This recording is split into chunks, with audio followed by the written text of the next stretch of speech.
रूस यूक्रेन जंग के कई महीने हो गए हैं। माना जा रहा है कि इस युद्ध के पीछे एक बड़ी वजह नाटो है। वहीं यूक्रेन की नाटो संगठन में दिलचस्पी और अमेरिका से निकटता के चलते ही रूस ने कीव के खिलाफ युद्ध का ऐलान किया था। हाल के दिनों की बात करें तो रूस ने फिनलैंड और स्वीडन को भी धमकी दी है कि अगर वो नाटो की सदस्यता लेते हैं तो परिणाम भुगतने को तैयार रहे। दरअसल यूक्रेन रूस युद्ध के बीच दशकों तक तटस्थ रहने वाले फिनलैंड और स्वीडन ने नाटो में शामिल होने की घोषणा की है। फिनलैंड की प्रधानमंत्री सना मारिन और राष्ट्रपति सॉली निनिस्टो ने गुरुवार को कहा कि नाटो की सदस्यता के लिए जल्द ही आवेदन दाखिल करेंगे। वहीं रूस ने इससे पहले नाटो में शामिल होने पर फिनलैंड के पास परमाणु हथियार और हाइपरसोनिक मिसाइल तैनात करने की धमकी दी थी। ऐसे में फिनलैंड के ऐलान के बाद माना जा रहा है कि रूस बौखलाहट में कुछ बड़ा कदम उठा सकता है। तो आज के नो दिस वीडियो में हम आपको बताएंगे कि आखिर नाटो से रूस को इतना गुरेज क्यों है, इसके पीछे की बड़ी वजह क्या है। साथ ही बताएंगे रूस यूरोप में नाटो के विस्तार का विरोध क्यों कर रहा है। बस आप वीडियो के आखिर तक बने रहिए हमारे साथ। नाटो का पूरा नाम नॉर्थ अटलांटिक ट्रीटी ऑर्गेनाइजेशन है। ये यूरोप और उत्तरी अमेरिकी देशों का एक सैन्य और राजनीतिक संगठन है।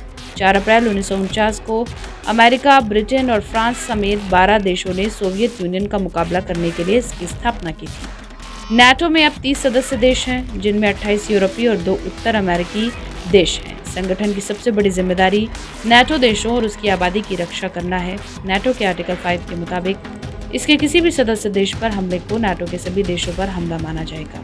रूस यूरोप में नाटो के विस्तार का विरोध क्यों कर रहा है, इसकी बात करें तो नाटो का विस्तार रूस के लिए संवेदनशील मुद्दा है।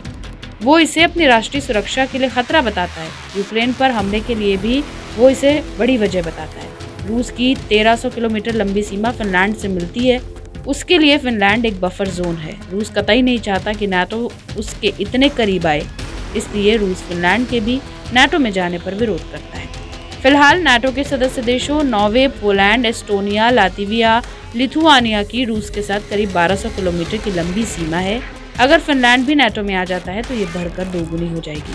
वहीं रूसी राष्ट्रपति पुतिन कई बातों को लेकर चिंतित हैं। रूसी राष्ट्रपति पुतिन का दावा है कि पश्चिमी देश नाटो का इस्तेमाल रूस के इलाकों में घुसने के लिए कर रहे हैं। वो चाहते हैं कि नाटो पूर्वी यूरोप में अपनी सैन्य गतिविधियों पर विराम लगाए।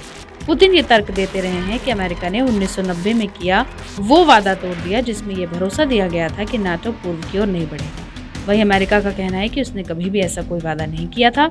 नाटो का कहना है कि उसके कुछ सदस्य देशों की सीमाएं ही रूस से लगी हैं। ये एक सुरक्षात्मक गठबंधन है। आखिर में आपको बता दें कि रूस ने यूक्रेन पर हमला क्यों किया।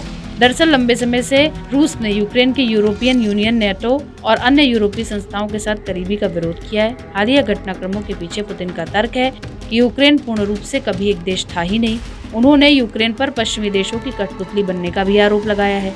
पुतिन ये सुनिश्चित करना चाहते हैं कि यूक्रेन नाटो में शामिल नहीं हो पाए। इसके लिए वो यूक्रेन और अन्य पश्चिमी देशों से गारंटी चाहते हैं। उनकी मांग है कि यूक्रेन अपना सैन्यकरण बंद करे और किसी गुट का हिस्सा न बने। हमारी इस रिपोर्ट पर आपकी क्या राय कमेंट सेक्शन में लिखकर जरूर बताएं। देश दुनिया से जुड़ी तमाम मुश्किल खबरों को आसान भाषा में समझने के लिए सब्सक्राइब करें हमारा डिजिटल चैनल नो दिस।